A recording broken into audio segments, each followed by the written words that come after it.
The rise of slow beauty. Why 2025 is all about intentional skincare and mindful routines. In 2025, a major shift is unfolding in the beauty industry, one that embraces intention over impulse, ritual over rush. This movement, called slow beauty, is quickly replacing the high-pressure, multi-step, product-heavy routines that dominated the 2010s and early 2020s. Influencers, dermatologists, and beauty lovers alike are now preaching the gospel of simplicity, mindfulness, and sustainability in personal care. With global stress levels at an all-time high and people looking for ways to reconnect with themselves post-digital burnout, beauty is no longer just about the end result, it's about the process. This change is visible in every aspect of modern beauty culture.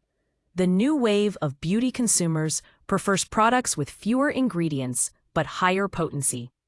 Single-ingredient heroes like squalane, bakuchiol, and fermented rice extract are replacing complex formulations that often irritated more than helped.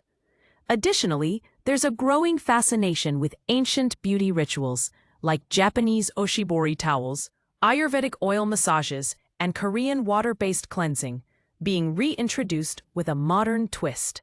These practices are not just about skin-deep care.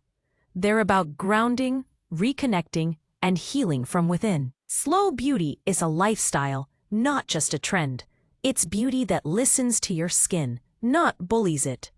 As consumer awareness deepens, the aesthetic of slow beauty is also evolving. Gone are the overly staged bathroom selfies with shelves cluttered in dozens of serums.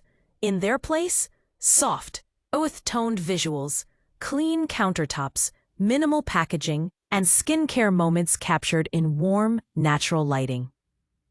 Content creators and podcasters are leaning into storytelling over product pushing, sharing personal journeys, skin transformations, and emotional connections to their routines. There's an emphasis on products that not only work, but feel good to use.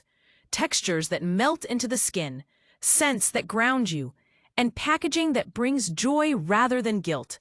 Importantly, slow beauty isn't anti-progress.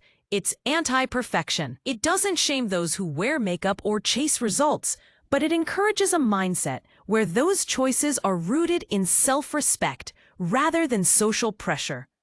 Beauty in 2025 is becoming a sanctuary, not a battlefield.